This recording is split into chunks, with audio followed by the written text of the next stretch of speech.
नमस्कार, मैं हूं आपके साथ पूर्वी राय और आप देख रहे हैं एमपी फर्स्ट न्यूज।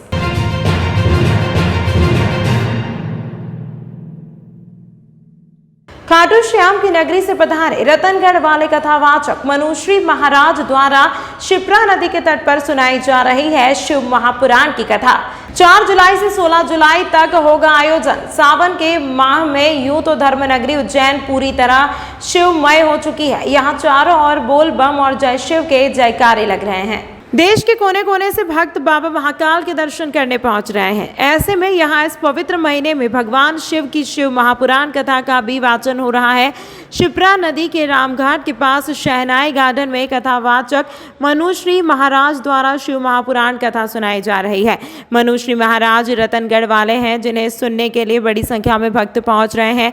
कथा की शुरुआत 4 जुलाई से हुई है, जो कि 16 अगस्त तक चलेगी। कथा का प्रसारण प्रतिदिन सुबह 10 बजे से दोपहर 1 बजे तक संस्कार चैनल पर चल रहा है। संस्कार चैनल पर 4 जुलाई से 17 जुलाई तक प्रसारण चलेगा।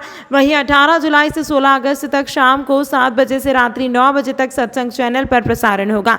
मनुश्री महाराज का कहना है कि धर्मनगरी उज्जैन सबसे पवित्र नगरी है। यहाँ साक्षात शिव का वास है। इस नगरी में वही आ सकता है जिसे बाबा महाकाल बुलाते हैं। जीवन की व्यथा को हटाने का सबसे उत्तम तरीका कथा ही है। जिसके जीवन में व्यथा रहती है, वह कथा के माध्यम से अपनी व्यथा दूर कर सकता है। श्याम जय महाकाल। बाबा श्याम की नगरी से खाटू श्याम जी से महादेव का बुलावा आया है और महादेव के चरणों में विलक्षण शिव महापुराण कथा का ये 1.5 महीने का आयोजन उज्जैन की धरती पर रहेगा। और उज्जैन में तो वही प्रवास कर सकता है जिस पर महाकाल की कृपा हो। बाबा जिसको बुलाए वही उज्जैन में प्रवास कर सकता है। ये अवंतिका धाम है, यह मोक्ष धाम है। दुनिया के जितने भी तीर्थ है, संसार के जितने भी तीर्थ है, सब के सब अवंतिका धाम में विराजमान है। स्कंद पुराण में लिखा गया है, वराह पुराण में लिखा गया है, वायु पुराण में लिखा गया है कि जो जीवात्मा एक बार महाकाल के दर्शन कर ले और यहाँ कुछ समय बिताकर सभी तीर्थों की परिक्रमा कर ले, उनके जन्म जन्मांतर के पाप धुल जाते हैं। ये अद्भुत जगह है।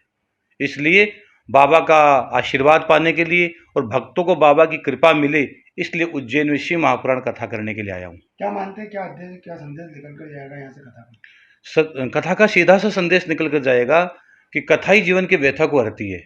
जीवन में कोई तकलीफ हो, आदि व्याधि जरा पीड़ा हो, जीवन में कोई भी संघर्ष की कहानी हो, आप कथा सुनोगे तो आपको नई नई ऊर्जा प्रदान होती है। आप कथा से जुड़ोगे तो आपको जीवन में जीने का जो रंग है, आप जिसका जीवन बेरंग हो चुका है, उसके जीवन में रंगने का रंग आनंद आ जाता है। इसलिए कथा से जुड़िए। दूसरी बात, ये जो अवंतिका धाम है, यहाँ चारों समुद्र है, यहाँ पिशाच मोचन तीर्थ है, यहाँ क्षिप्रा का तट है। इसको कनक श्रृंगा नगरी भी बोलते हैं, इसको विशाला भी बोलते हैं, इसको पद्मावती नगरी भी बोलते हैं। इसको नाना प्रकार की जितने भी भगवान स्वयं इस महाकाल वन में स्वयं महादेव सबसे पहले आए हैं। और महाकाल वन में सबसे पहले जो उज्जैन पधारे महादेव, तो सबसे पहले यहाँ के लताओं ने, पताओं ने, पुष्पों ने, फूलों ने, पेड़ों ने, मृगों ने, पक्षियों ने महादेव का पूजन किया और महादेव के चरणों में पुष्प वर्षा की। तो महादेव के चरणों में पुष्प वर्षा की तो महादेव ने कहा, मैं प्रसन्न हूं तुम्हारी भक्ति से, तुम उत्तम वरदान मांगो। तब सब ने उत्तम वरदान मांगा और कहा, देव, हे महादेव, हे देवादिदेव, आप सदा सदा के लिए उज्जैन में प्रवास करें। उसके बाद देवादिदेव महादेव सदा सदा के लिए इस महाकाल वन में प्रवेश किए। महाकाल वन 4 कोस का है, यानी कि 12 किलोमीटर। काशी 6 कोस की काशी 18 किलोमीटर। और शास्त्र में कहा गया है, जब प्रलय का समय आता है, जब जब प्रलय होता है, तो भगवान महादेव काशी को अपने त्रिशूल पर उठा लेते हैं, काशी नगरी को त्रिशूल पर उठा लेते हैं और प्रलय खत्म होते ही वापस उनको धरा पर धारण करा देते, धरा पर वापस विराजमान कर देते। लेकिन महाकाल वन है, जो उज्जैन की जो नगरी है, अवंतिका धाम है, ये मोक्ष धाम है, ये सदा सदा के लिए शाश्वत है। ये कभी भी क्षीण नहीं होता है। जब वापस नए युग का सृजन होता है तो महाकाल की नगरी से ही होता है। जब आज जितनी भी सामग्रियां संसार को चलाने के लिए चाहिए, जितनी भी सामग्रियां संसार को चलाने के लिए चाहिए, प्रलय काल में सबकी सब वहां विराजमान हो जाती है। फिर आगे जब सृष्टि का सृजन होता है तो सब यहाँ से आगे बढ़ती है। कथा का समापन कब होगा? कथा का समापन 16 अगस्त को होगा।